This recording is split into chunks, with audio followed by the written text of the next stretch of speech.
नमस्कार, मैं हूं अनुराग और आप देख रहे हैं राजस्थान पत्रिका। हर साल लाखों युवा अमेरिका, कनाडा, ब्रिटेन जैसे देशों में हायर स्टडीज़ के लिए जाते हैं, लेकिन पिछले कुछ समय से अमेरिका, कनाडा और ब्रिटेन में प्रवासी विरोधी नीतियों का असर अब यहाँ पढ़ने वाले भारतीय छात्रों की संख्या पर भी दिखने लगा है।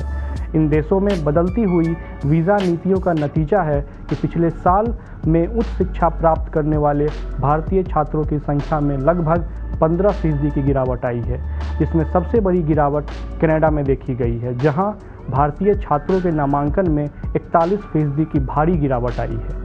हाल ही में संसद में पेश किए गए एक आंकड़े के मुताबिक साल 2024 में 7,59,064 भारतीय छात्र शिक्षा लेने के लिए विदेश गए, जबकि 2023 में यह आंकड़ा 8,92,989 और 2022 में विदेश जाने वाले भारतीय छात्रों की संख्या 7,50,365 थी। 4 देशों जिसमें अमेरिका, ब्रिटेन, कनाडा और ऑस्ट्रेलिया का नाम आता है, इन देशों में नामांकन में गिरावट के बीच जर्मनी, रूस, फ्रांस, आयरलैंड और न्यूजीलैंड जैसे देशों में भारतीय छात्रों की संख्या में वृद्धि हुई है।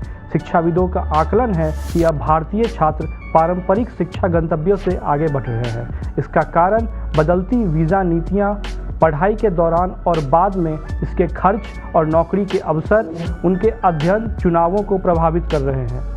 हालांकि यहाँ एक बात गौर करने लायक है कि भारत के 72% छात्र अब भी कनाडा, अमेरिका और ब्रिटेन में ही पढ़ाई के लिए जा रहे हैं। ये तीनों देश अब भी सिर्फ 3 देशों में बने हुए हैं। चलिए अब कुछ कारणों पर गौर करते हैं जिससे भारतीय छात्रों के चुनाव में बदलाव आया है।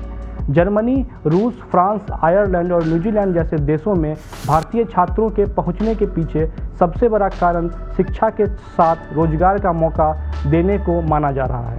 वहीं रूस में सस्ती मेडिकल शिक्षा होने के कारण मेडिकल की पढ़ाई के लिए भारतीय छात्र रूस का रुख कर रहे हैं। जर्मनी में शिक्षा के साथ रोजगार के मौके देने के कारण भारतीय छात्रों का पसंदीदा स्पॉट बना हुआ है। न्यूजीलैंड बढ़िया पढ़ाई के मौके के साथ साथ अस्थायी निवास के लिए भी जाना जाता है। यहाँ कई स्कॉलरशिप और वर्क स्टडी ऑप्शन उपलब्ध हैं। यहाँ छात्र 20 घंटे तक काम कर सकते हैं और छुट्टियों में फुल टाइम काम करके कुछ पैसे जुटा सकते हैं। कुल मिलाकर देखा जाए तो इंडस्ट्री ओरिएंटेड शिक्षा, बेहतर स्वास्थ्य सुविधाएं, रिसर्च डेवलपमेंट पर फोकस और साथ साथ एक बेहतर माहौल छात्रों को अपनी ओर खींच रही है।